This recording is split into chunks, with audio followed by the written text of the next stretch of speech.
Gujarati singer Kinjal રબારીએ આંતરજ્ઞાતીય લગ્ન કરતા રબારી સમાજમાં ભારે રોષ જોવા મળી રહ્યો છે।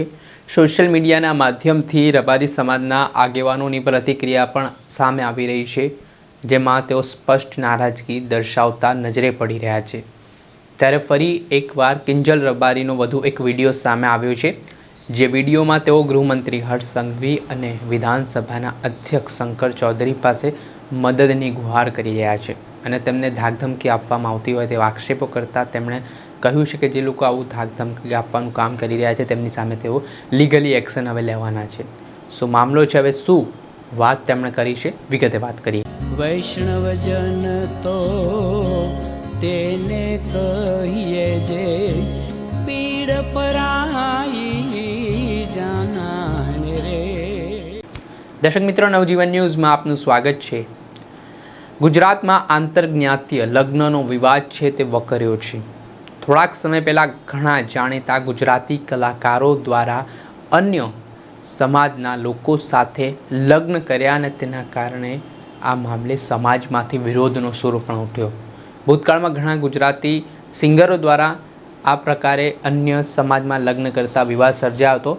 ત્યારબાદ હવે ગુજરાતી સિંગર કિંજલ રબારી પણ વિવાદમાં આવ્યા છે, કેમ કે માલધારી સમાજ તેમની સામે રોષે ભરાયો છે। કિંજલ રબારી દ્વારા ચૌધરી સમાજના યુવક અશોક ચૌધરી સાથે લગ્ન કરતા રબારી સમાજ દ્વારા રોષ વ્યક્ત કરવામાં આવી રહ્યો છે। આ બાદ કિંજલ રબારીનો ગઈકાલનો પણ એક વિડીયો સામે આવ્યો હતો। ત્યારબાદ વધુ એક નવો વિડીયો સામે આવ્યો છે, જે વિડીયોમાં તેઓ આક્ષેપ કરી રહ્યા છે કે તેમણે તેમના મરજીથી લગ્ન કર્યા છે, પરંતુ કેટલાક લોકો તેમને ધાકધમકીઓ આપી રહ્યા છે અને અલગ અલગ રીતે હેરાન પરેશાન કરી રહ્યા છે, જે બાબતે તેમણે ગૃહમંત્રી હર્ષ સંઘવી અને ગુજરાત વિધાનસભાના અધ્યક્ષ શંકર ચૌધરીને શું કહ્યું તે સાંભળો। જય માતાજી, જય દ્વારકાધીશ।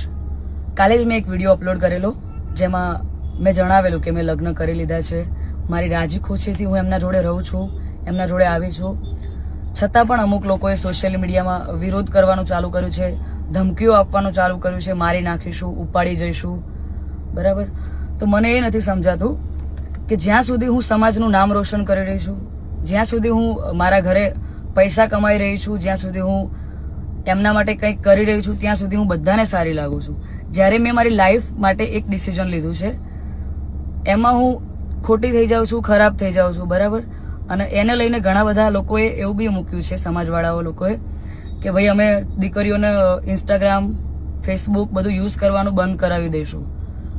તો આ નિયમ ફક્ત દીકરીઓ માટે કેમ છે, મને એ નથી સમજાતું। આપણા દીકરાઓ જ્યારે કોઈ બીજા સમાજની દીકરીને લઈને આવે છે ત્યારે આપણે બધું એક્સેપ્ટેબલ હોય છે, જ્યારે એ જ કાર્ય આપણી દીકરી કરે છે ત્યારે આપણે એના વિરુદ્ધમાં જઈએ છીએ।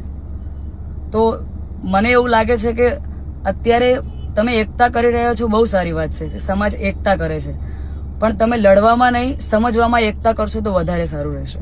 બાકી તો હું કાયદાકીય પગલાં લેવાની જ છું। અને આ બાબતે હું આપણા વિધાનસભાના અધ્યક્ષ શ્રી શંકરભાઈ ચૌધરીને વિનંતી કરું છું અને આપણા ગૃહમંત્રી શ્રી હર્ષભાઈ સંઘવીને પણ વિનંતી કરું છું કે મને આમાં સપોર્ટ કરે।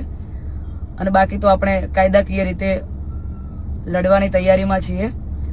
અને મારા સમાજને એક પ્રેમથી મારી આ રિક્વેસ્ટ હતી કે હું સમાજની દીકરી છું અને મેં જે કંઈ પણ પગલું લીધું છે એ મારી પર્સનલ લાઈફ છે, મારી પોતાની ચોઈસ છે, તો એના પર કોઈ સવાલ કે કોઈ કમેન્ટ્સ કરવાનો કોઈને અધિકાર નથી।